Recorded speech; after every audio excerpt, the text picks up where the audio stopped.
오늘 말씀의 제목은 독생자이심과 주님 되심을 고백함이란 제목으로 말씀을 나누겠습니다. 우리가 계속해서 교회의 공적 신앙 고백인 사도신경에 대해서 배워가고 있습니다. 신자의 믿어야 할 바, 믿는 대상이신 하나님은 주관적이신 하나님이 아니라 객관적이고 공교회적인 하나님이시에요. 왜냐하면 실존하시기 때문에 모든 이들에게 계시하신 바가 동일합니다. 그래서 그 믿는 하나님을 동일하게 믿는 것이지 특별하게 자기 방식대로 믿는 것은 신앙이 아닙니다. 그래서 교회가 시작될 때부터 하나님은 신앙 고백서를 교회 안에 두게 하시고 그 믿는 삼위 하나님이 누구이신지를 늘 밝혀주셨습니다. 그래서 사도신경에는 삼위 하나님에 대한 신앙 고백이 나타납니다. 성부 하나님과 우리의 창조에 대해서 밝혀주시고 성자 하나님과 우리의 구원에 대해서 또한 고백해 하시고 성령 하나님과 우리의 성화됨, 자라감에 대한 고백들이 그 내용입니다. 그래서 우리는 성부 하나님과 창조가 무엇인가를 배웠습니다.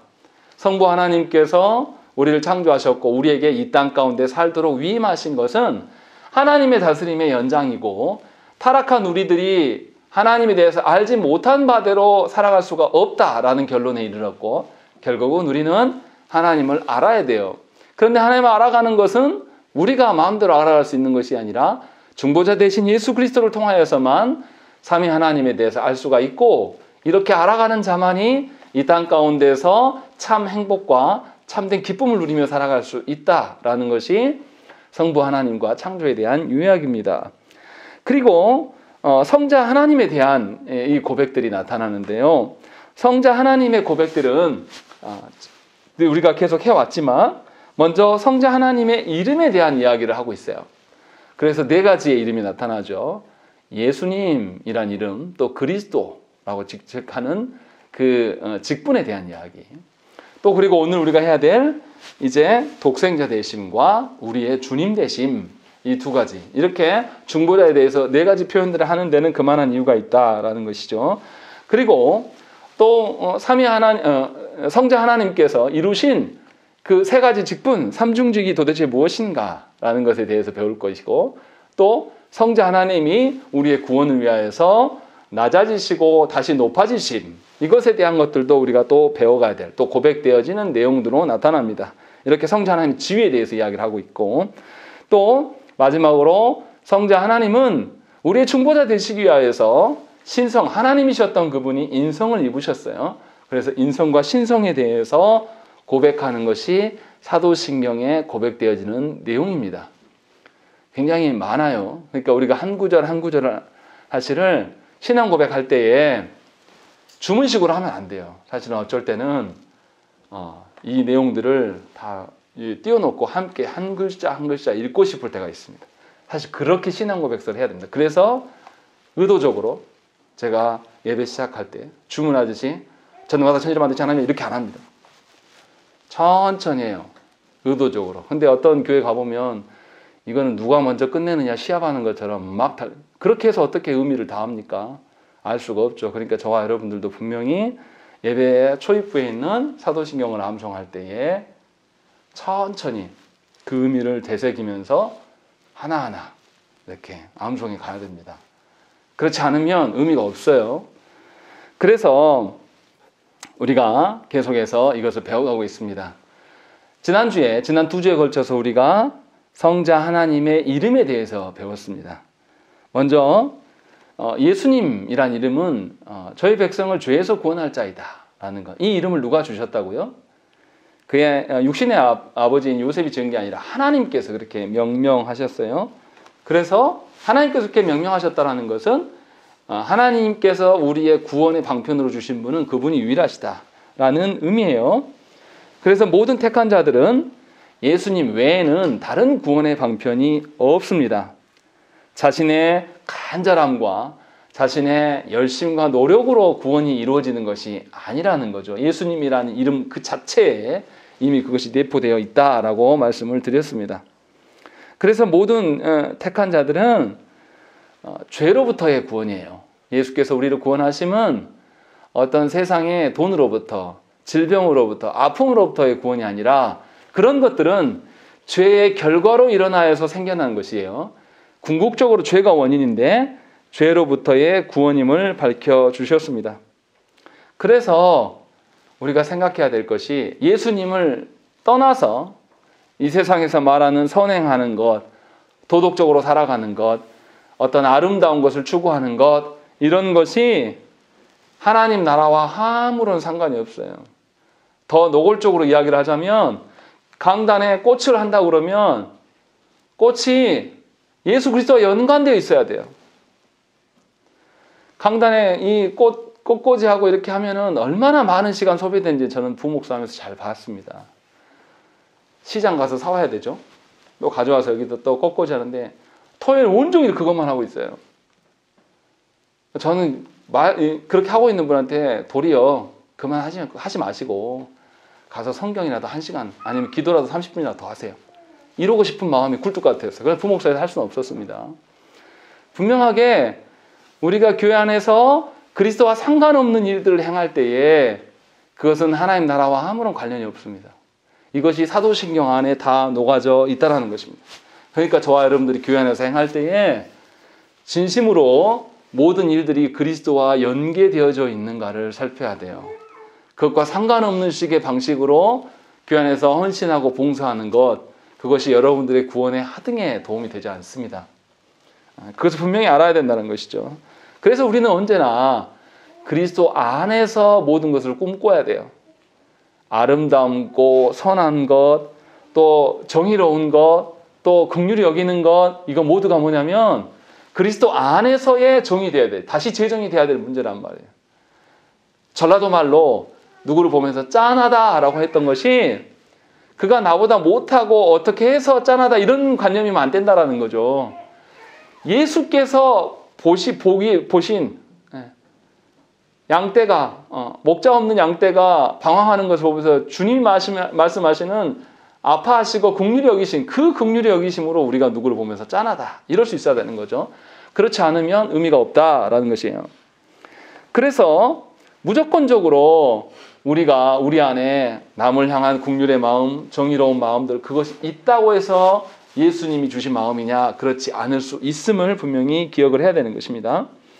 그리고 또 우리가 예수 그리스도의 다른 이름 그리스도에 대해서 배웠습니다. 그리스도라는 것은 기름 부음을 받은 자라는 의미죠. 여기서 기름 부은다는 것은 하나님께서 그를 직분의 일로 세우셨다라는 것이에요. 지난주에도 설교에서 말씀드린 것처럼 직분, 일의 자격은 하나님께서 부여하신 겁니다. 그래서 자신이 어떻게 이 땅에서 무엇을 하면서 살아가는 것, 거기 태동하는 것을 직장의 현장에서 입증해내는 것이 뭐냐면 하나님이셔야 된다는 거죠. 돈을 벌기 위함이 아니라 내가 권세 누리고 편하게 살기 위해서 직장을 다니는 것이 아니라 궁극적으로 하나님께서 보내신 곳이다라는 생각들이 있어야 되는 주님께서 그렇게 그 직분을 감당하셨음을 기억해야 돼요. 그래서 직분의 목적과 직분의 자격 또한 하나님께서 부여하신다라는 것입니다. 그런데도 우리는 너무나 안타깝게도 교회 안에 직분자를 세울 때 어떤 기준으로 말합니까? 세상의 기준을 끌고 와가지고 저 목사가 얼마나 많은 공부를 했고 스펙이 어떠한가, 어떤 큰 교회에서 사역했는가, 이것을 기준으로 말해요. 이것은 하나님께서 세우신 직분자의 기준이 아닙니다. 교회 안에 장로와 다른 직분자들을 세울 때도 마찬가지예요. 저 사람이 어느 직장에 다니고 어떤 능력이 있고 이런 기준으로 직분을 세우는 것이 절대 아니에요. 하나님이 택하셔서 하나님이 보시는 자격으로서의 직분이어야 된다는 거죠. 그래서 이러한 직분으로 서는 자들이 하나님이 직분을 세우시는 목적을 바르게 알 수가 있는 것입니다. 그래서 하나님께서는 이 직분에 대한 모든 요건들을 언약관계로서 바라보시고 타락한 인간은 온전한 순종을 보였어야 되는데 하나님께서 주신 직분 앞에서 늘 실수하고 넘어지고 타락의 모습들을 보여줬습니다. 그것이 구약에 나타난 새 직분, 이 직분자들의 모습이었어요. 그래서 하나님께서는 아드님을 내어주심으로 말미암아서 이 직분을 감당하게 하십니다. 그래서 성자께서 순종하심으로 말미암아 우리가 지켜야 될 모든 직분들을 완성하셨어요. 그러니까 우리가 따로 직분의 어떠함으로 하나님께 서는 것이 아니라 그리스도께서 이루신 직분으로 말미암아서 우리는 하나님의 돌봄과 하나님과 관계 속에서 살아갈 수가 있는 것이야. 그러니까 예수님에 대한 이름, 그리스도에 대한 이름 다 주님 안에서 소망할 수가 있고 하나님과 교제할 수 있음을 말씀하고 있는 것입니다. 그래서 모든 교회는 그리스도께 근거하여 하나님께 순종하는 것입니다. 그리스도를 제쳐놓고 사람에게 순종한다든지 사람에게 순종하기를 요구하는 것은 얼마나 악한 것인가를 알아야 돼요. 제가 전도사 때 노예에서 전도사 고시를 보러 갔는데 그걸 물어보더라고요, 목사님들이. 하나님께 순종하는 거냐, 담임 목사에게 순종하는 거냐. 당연히 하나님께 순종하는 거라고 말했죠. 아니래요. 하나님께 순종하는 것이 아니라 담임 목사한테 순종하는 거라고 말하더라고요.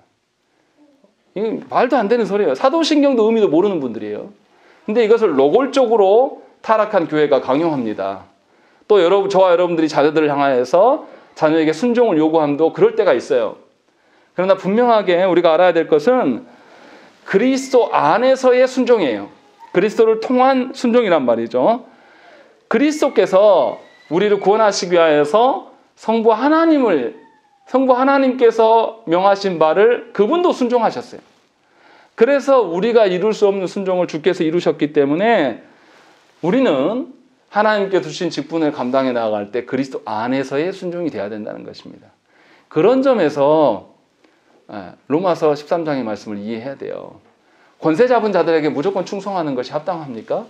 조국교회 안에서 독재자들에게도 무슨 이야기를 했냐면 하나님이 세우신 국가 권력이니까 충성해야 된다고 늘 가르쳤습니다. 그러나 그리스도를 떠나 있는데 어떻게 순종합니까? 독재하면서 사람들을 죽이고 있는데 사람들 겁박하는 자에게도 순종하는 것이 하나님께서 말하는 순종입니까? 그런 거 아니라는 거죠. 이것이 참 아픈 현실이에요. 분명하게 사도신경에서 고백하는 것을 조국교회가 지키지 못하고 인정하지 못하는 모습들이 늘 드러난다는 것입니다. 그런 점에서 저와 여러분들을 살펴야 된다는 것이죠. 그래서 분명하게 주님 안에서 우리는 온전치 못하기 때문에 주님 안에서 순종을 소망해야 되는 것이죠. 그러니까 교회 안의 모든 직분은 그리스도의 삼중직에 동참하는 것입니다. 그래서 그리스도로 인한 순종이 돼야 돼요. 내가 순종할 만해서 나의 어떠함이 아니라 내가 순종할 만하지 못한 상황에 있을지라도 그리스도께서 도우실 것들, 그리스도께서 이루실 것들에 대한 소망을 가지고 순종의 방향으로 우리가 자세를 갖추어 나가야 되는 것입니다. 우리가 능력이 없다 할지라도 그러한 모습이 드러나면 교회 안의 직분으로 인하여서 영혼은 살아나고 그 영혼이 누구를 발견합니까? 그리스도를 발견할 수가 있게 되는 거예요. 가정 안에서 마찬가지예요. 믿지 않은 배우자와 믿지 않은 자녀들 또 믿지 않은 친척들을 바라보면서 그들에게 보여줘야 될 것이 우리가 무엇입니까? 상황 따라서 움직여가는 것이 아니라 우리는 늘 그리스도 안에서 있다. 우리가 완전히 지키지는 못하지만 그리스도를 향해 있는 그 자세들, 이것을 경향성이라고 이야기하는데 이러한 경향성이 우리 삶에 늘 드러나면 우리가 이루지 못하여도 나머지의 일하심을 누가 하시는 것이죠? 그리스도께서 행하심으로 말미암아 그 모든 것을 이루어 가신다라는 것이 예수님 또 그리스도 이 단어 안에 다 포함되어 있다는 것입니다. 오늘은 이제 두 가지 이름, 하나님의 독생자 되심과 우리의 주님 되심, 이 두 가지를 이제 고백에 대해서 이야기를 할 것입니다. 그래서 33문에는 뭐라고 되어 있냐면, 우리 33문 한번 읽겠습니다. 제가 먼저 질문 읽을게요. 여러분들 답 읽으십시오. 우리 역시 하나님의 자녀인데 그분을 왜 하나님의 독생자라 부릅니까? 왜냐하면 오직 그리스도만 그로 하나님의 영원한 아들이시기 때문입니다. 우리는 그리스도로 말미암아 은혜로 입양된 하나님의 자녀입니다. 예, 33문의 질문의 내용에서는 분명하게 왜 유일하신 아들이라고 표현하는 것일까? 이것을 묻고 있는 거죠. 성경에 보면 택함을 받은 자들도 하나님의 자녀라고 표현합니다. 그러함에도 불구하고 성경에서는 성자만이 독생자이시다. 유일하신 하나님의 자녀다라고 고백을 하는 것이죠. 그렇다면 이 의미는 뭡니까? 우리의 자녀됨과 성자께서 아들 되심이 다르다라는 거예요. 뭔가 차이가 있다라는 것을 지금 강조하는 고백입니다. 그래서 하나님의 독생자 되신다라고 이렇게 고백하는 거죠. 그럼 어떤 차이가 있겠습니까? 첫 번째는 성자만이 유일한 아드님이시라는 거죠. 우리는 원래부터 자녀가 아니었다라는 거죠. 그것을 강조하는 것이고, 두 번째는 성자는 하나님으로부터 나신 거예요. 우리는 피조된 존재지만 성자는 하나님으로부터 기인한 존재. 난 거랑 달라요. 우리가 그러니까 예수님이 창조되었다는 뜻이 아닙니다. 원래부터 하나님이셨다. 이 말을 하는 겁니다. 그래서 예수님은 중보자는 성부 하나님과 같다라는 의미예요. 그래서 성부께서 존재하는 방식과 동일한 방식으로 존재하시고 성부 하나님께 드려져야 될 영광과 또 성부 하나님께 돌려야 될 그 모든 존귀함이 예수님께도 중보자께도 그대로 있다라는 것입니다. 그래서 요한복음 5장 26절 말씀에 뭐라고 되어 있냐면 아버지께서 자기 속에 생명이 있음 같이 아들에게도 생명을 주어 그 속에 있게 하셨고 라고 되어 있습니다. 그러니까 성부 하나님의 그 존재하신 방식과 성자 예수님의 존재하는 방식이 똑같다라는 거죠. 그리고 요한복음 1장 1절 말씀에도 우리가 잘 아는 말씀 뭐라고 되어 있습니까? 태초에 말씀이 계시니라. 이 말씀이 하나님과 함께 계셨으니 이 말씀은 곧 하나님이시니라 라고 되어 있습니다. 그러니까 중보자 대신 성자 하나님이 성부 하나님과 동일하신 하나님이시다 라고 이야기를 하고 있는 거죠. 그래서 성자는 창조된 분이 아니라 영원부터 성부 하나님과 함께 교제 가운데 계셨어요. 그래서 독생자이신 성자는 성부의 가장 고귀하고 완전하고 나누어지지 않는 사랑의 대상자이셨습니다. 택함을 받는 우리들은 그렇지 않았어요. 영원 전에는 존재하지도 않았고 피조된 존재라는 거죠. 그런 점에서 완전히 다른 존재예요. 그래서 성자는 우리 위해서 구속에만 관여하는 것이 아니라 창조에도 관여하시는 하나님이시죠. 이것이 이제 성경의 고백이에요.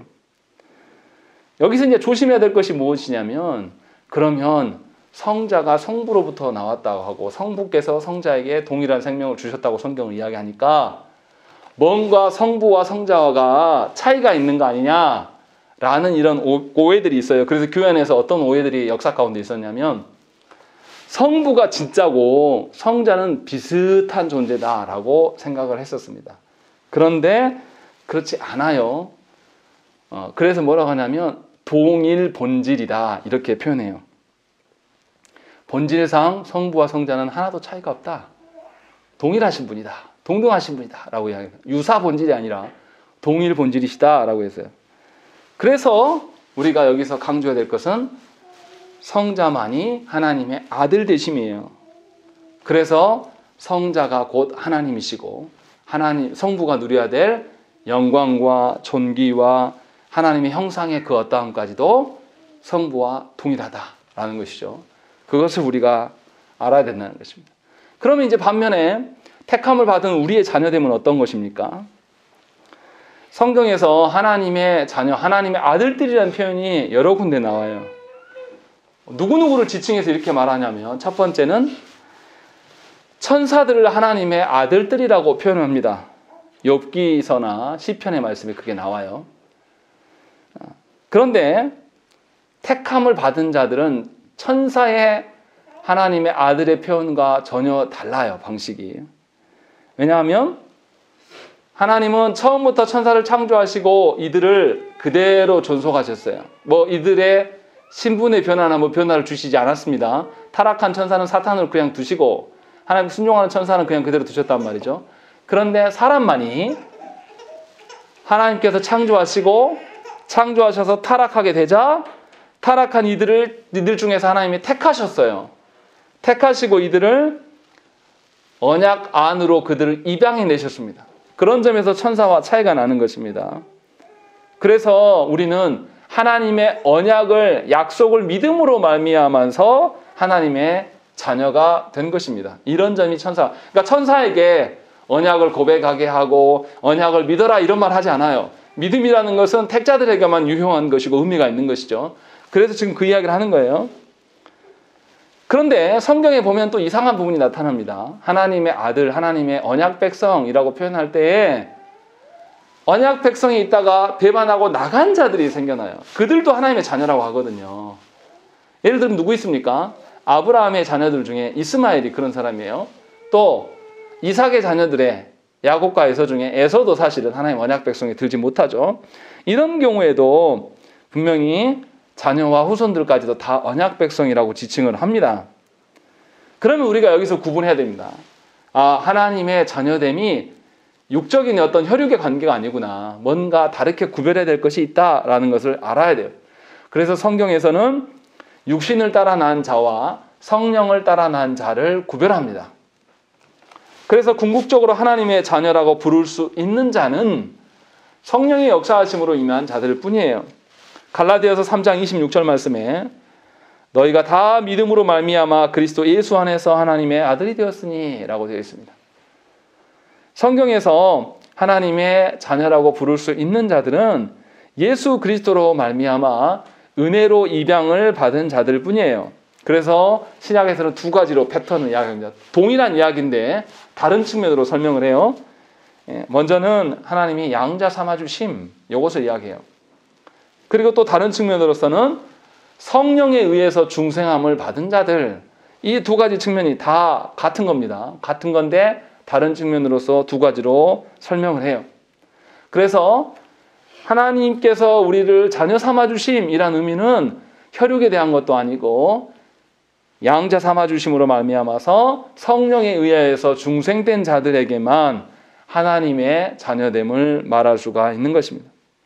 그래서 이 두 가지 다 하나님께서 하나님으로부터 직접 낳으신 아들이다, 이 의미가 아니라 그리스도로 말미암아서 은혜로 입양된 자들이라는 의미라는 것입니다. 다시 말하면 우리는 원래는 하나님의 진노 아래에 있어야 될 자들이에요. 결코 하나님의 자녀가 될 수 없는 자들이라는 것입니다. 그런데 우리는 우리의 상태도 몰라요. 그래서 이 상태를 깨닫게 하시는 분이 누구냐면 성령님이시고, 성령님이 우리 가운데 역사하시도록 일하시는 분이 성자 예수님이에요. 그 아드님이 우리 가운데 오셔서 진노를 감당해 주심으로 말미암아서 성령님이 우리 가운데 내주하게 될 때에 비로소 내가 자격이 없었던 존재구나. 내가 자격이 없었는데 이 하나님의 구속의 은혜를 누리고 있구나. 그때서 알게 되는 거죠. 그래서 분명하게 우리가 원래부터 받을 만한 그런 사랑을 받고 하나님 언약 백성이 그럴 만한 존재냐? 아니라는 거예요. 그래서 제가 여러분들에게 당신은 사랑받기 위해 태어난 사람, 그 노래 좋아하지 말라라고 말씀합니다. 우리의 정체성은 원래 그게 아니었어요. 그리스도가 있기 때문에 그 이야기를 할 수가 있게 되는 거예요. 그 노래에는 그 말이 없어요. 당신은 그리스도 때문에 사랑받기에 합당한 자다. 이런 말이라면 좋죠. 근데 그게 빠져 있습니다. 그래서 사람이 듣기 좋은 것들만 다 긁어 모은 거예요. 그런데 분명히 성경에서는 그렇게 말하지 않는다는 것입니다. 그래서 우리가 분명히 알아야 될 것은 하나님이 우리를 양자 삼으심, 이것에 대해서 우리의 원래 존재가 무엇이었는지를 아는 자만이 양자 삼으심에 대한 참된 의미를 알 수가 있는 겁니다. 그래서 예수 믿으면 나의 죄악과 나의 불순종과 나의 타락함을 마주해야 될 때가 와요. 그래야지만 하나님의 자녀됨, 양자됨의 참된 의미를 알 수가 있기 때문에 이것을 부인할 수가 없는 것입니다. 그래서 성경이 우리의 무능과 무지와 강팍함과 고집스러움을 입증해낼 때에 우리가 그것을 보기 싫어하고 거절할 것이 아니라 하나님이 더 크고 놀라운 자녀됨을 알게 하시기 위한 방편이구나 라는 것들을 저와 여러분들이 깨달아야 돼요. 근데 하나님이 이렇게 고통스럽게만 하시냐 그러면 자녀되게 하셔서 그렇지 않다라는 거죠. 하나님은 우리들에게 자녀되게 하셔서 복을 주셨습니다. 그것이 오늘 본문의 말씀이에요. 로마서 8장 17절의 말씀이 그것입니다. 우리 함께 읽겠습니다. 시작.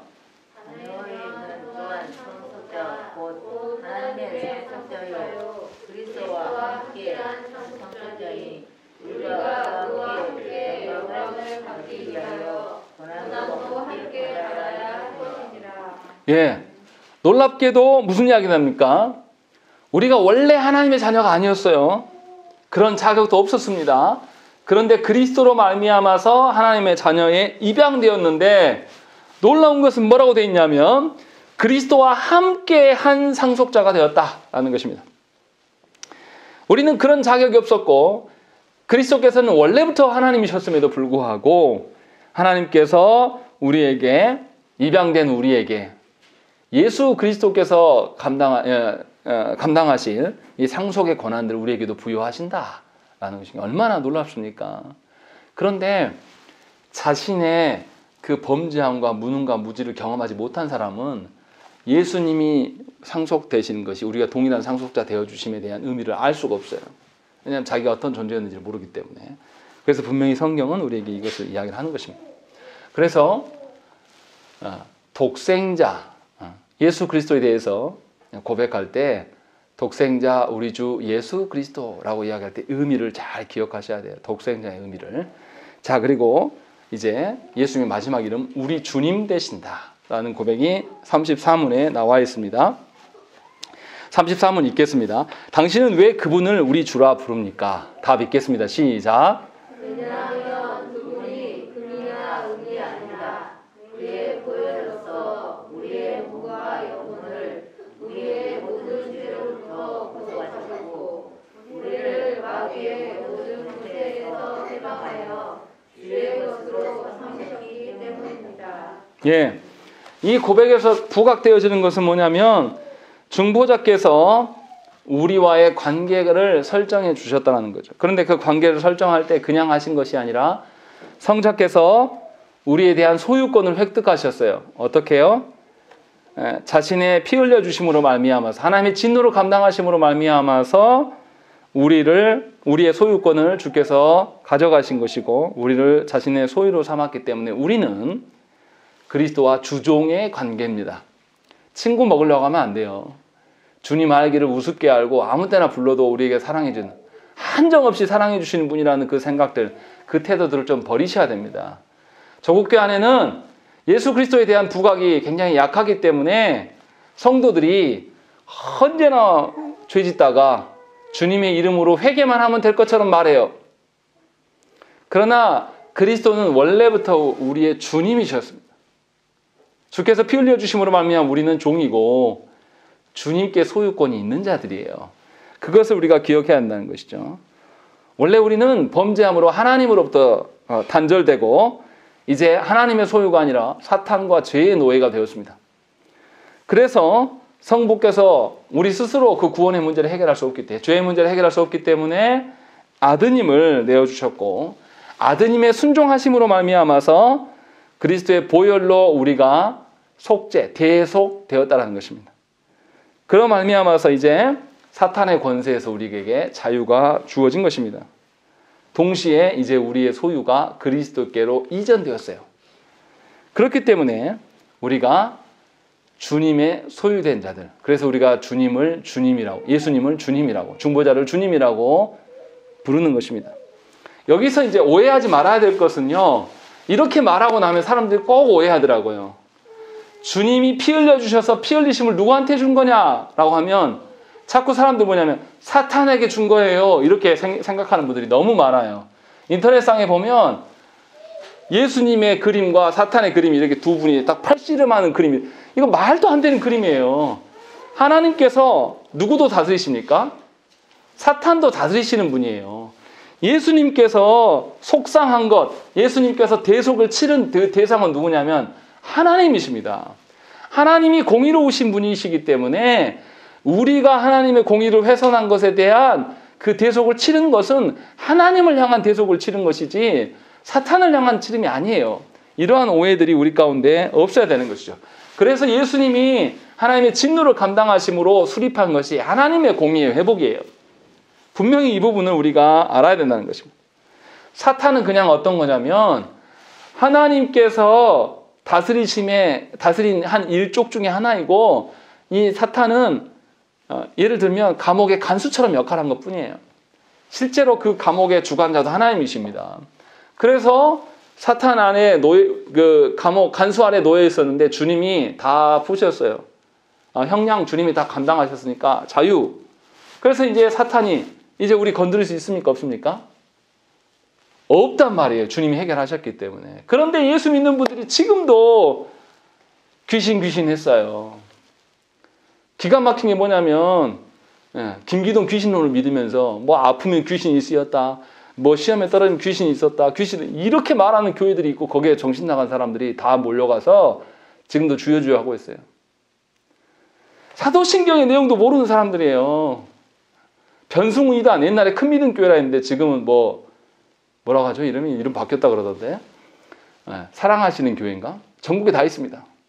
거기서도 막 귀신 쫓아내고 신비적으로 막 성경 영서 다시 쓰고 있고 막 이런 짓을 해요. 이렇게 행하는 것에 대한 근본적인 문제가 뭐냐면 예수 중보자가 우리의 주님 되심을 모르는 사람들이 무식해서 그래요. 예수 믿는 사람들은 소속이 바뀌었어요. 신분이 바뀌었단 말이에요. 그러니까 사탄이 우리를 넘볼 수 있습니까? 못합니까? 못해요. 제가 참 안타까운 것은 뭐냐면 사탄이 우리를 넘볼 수 있다는 것을 저 초등학생들부터 가르칩니다. 애들한테 유행하는 만화가 뭐냐면 신비 아파트 뭐 그런 겁니다. 그래서 아파트에 막 귀신이 나와요. 그리고 귀신이 뭐 어떤 도깨비가 나와서 막 해주고 뭐 이러고 있어요. 하나님의 자녀는 결코 건드리지 못해요. 결코 우리를 넘볼 수가 없는 거죠. 그것이 우리의 주님 되심에 대한 합당한 고백이어야 된다는 것입니다. 그것을 아는 자면 귀신에 대해서 전혀 개념할 필요가 없어요. 개의할 필요가 없는 거죠. 그것에 대해서 분명하게 말하고 있는 것입니다. 그러니까 우리가 그리스도의 소유가 된다는 의미를 바르게 알아야 됩니다. 우리가 그리스도의 소유가 된다는 것은 누가 우리의 책임을 져주신다는 것이죠. 그리스도께서 우리를 책임져 주신다는 의미도 포함되어 있습니다. 하나님의 소유가 되었기 때문에 우리를 썩거나 없어지도록 방치하지 않으시고 분명하게 우리를 돌보셔요. 그러니까 우리의 살고 죽는 문제는 누구에게 속한 것입니까? 그리스도께 속해 있고, 그래서 우리는 누구를 바라봐야 돼요? 그리스도를 바라보는 자예요. 중보자를 바라보면서 살아가는 것입니다. 그래서 그리스도께 순종함이 필요한 거예요. 다른 어떤 것에 순종하는 것이 아니라. 충성을 해도 되고 안 해도 되는 것이 아니라 반드시 충성해야 돼요. 왜냐하면 주님이 우리의 주님이시니까. 그것을 우리가 인정하면서 살아가는 것들이 우리의 삶이 돼요. 그러니까 우리가 씨름해야 될 것은 무엇입니까? 우리가 씨름해야 될 것은 우리에게 주어져 있는 현상과 상황들이 아니에요. 오해하시면 안 됩니다. 물론 나에게 주어진 일들에 대해서 열심히 해야죠. 그런데 그것이 궁극적인 일은 아니란 말이에요. 예를 들어서 재영이가 지금 공부하고 있는데 재영이가 대학 가는 것이 1차적인 단기 목적인 것은 맞아요. 그러나 이것이 궁극적인 목적은 되지 않는단 말이죠. 궁극적으로는 그리스도께서 나의 주관자 되심에 대한 전제가 필요한 것이고 그 선상에서 공부하는 겁니다. 그런 방식으로 써야 돼요. 안 그러면 어떻게 되냐면 나에게 당부하여진 문제들이 그리스도를 떠나서 생각하기 시작해요. 그리스도는 계시지 않아도 상관없는데 이 문제만 해결됐으면 좋겠어 라는 방식으로 서게 되는 것이죠. 이것은 우리가 중보자를 주님으로 인정하는 방식이 아닙니다. 분명히 이 부분에 대해서 아셔야 돼요. 그래서 우리가 힘쓰고 애써야 될 것은 우리가 생각했을 때 문제되는 것을 해결하기 위해서 힘쓰는 것이 되면 안 돼요. 주님 앞에서 문제가 있어도 주님께 충성된 모습을 보이는 것이 우리가 해야 될 일이란 말이에요. 주께서 보시는 것이 바로 그거와 같단 말이죠. 생각을 해보세요. 마당새가 있는데 주인이 불렀어요. 주인이 불렀는데 마당새가 화장실에 있다고 다 주인의 목소리가 들리는데 대답 안 하고 한참 뒤에 나타나요. 그러면 주인이 어떻게 하겠습니까? 매질을 하겠죠. 네. 화장실에 있으면 못 나가면 소리라도 질러야죠. 주인님, 저 화장실에 있어서 지금 끊고 못 나가요. 좀 기다려 주십시오라고도 하면 주인이 뭐라고 하겠습니까? 아, 상황이 못 오겠구나. 그런데 제가 충성된 모습을 하려고 소리라도 꽥꽥 지르고 있네 라고 하면서 그의 충성심을 인정할 거란 말이죠. 마찬가지예요. 우리가 살아가면서 우리가 예수님을 중보자 되심을 주님이라고 모시는 것, 주님이라고 인정하는 것은 주님에게 순종하는 것이 목적이 되어야 되지 다른 문제들이 되어서는 안 된다는 것입니다. 그래서 분명하게 주님이 우리의 주님 되신다는 것은 우리의 구원이 주님께 명백하게 있다라는 것의 확증이기도 하고 주님이 또 우리를 죽고 사는 문제에 대해서 무관심하지 않고 책임져 주신다는 확증이 있고 또 동시에 그러하기 때문에 우리는 주님 앞에 순종하는 일에 힘써야 되는 것을 보여주고 있는 것입니다. 그래서 우리가 예수님에 대한 이름을 이렇게 고백을 하고 있는 거죠. 예수님이란 이름 자체가 하나님께서 주신 이름이기 때문에 우리의 구원주 되심이고 그리스도라는 이름 자체에 하나님께서 주신 직분과 자격이다. 그러니 우리에게 주어진 직분도 같은 맥락에서 있는 하나님께 순종하는 방식으로 하나님께 직분의 자격을 주신 것임을 기억해야 되는 것이고, 또 예수께서 우리의 독생자 되우심라고 이야기했을 때 하나님께서 자격 없는 우리들을 양자 삼으셔서 주님과 함께 하나님 나라를 이어갈 수 있는 그런 은혜를 주셨다라는 것, 또 그리고 중보자가 우리의 주님이 되셨다라고 하는 것을 통하여서 우리의 모든 살고 죽음의 책임이 하나님께 그리스도에게 속해 있고, 그렇기 때문에 저와 여러분들은 그리스도께 순종하는 것이 우리의 삶의 목적이 되어야 된다라는 그 고백들이 사도신경은 암송에 나갈 때 전능한 사천지를 만드신 하나님 아버지를 내가 믿사오며, 그 다음 뭐라고 되어 있죠? 그 외아들 우리 주 예수 그리스도를 믿는다라고 하는 것에 있어서 이 의미를 포함하고 있는 거죠. 아주 많은 내용들이 있는 것입니다. 그 점을 기억하시면서 우리가 합당한 신앙 고백이 있기를 원합니다. 그리고 여러분들이 그 신앙 고백을 할 때마다 여러분의 정체가 무엇이고 우리가 어디에 소속되어 있는지를 확인받고 늘 그리스도 안에서 살아가기를 간절히 축원합니다. 함께 기도하겠습니다.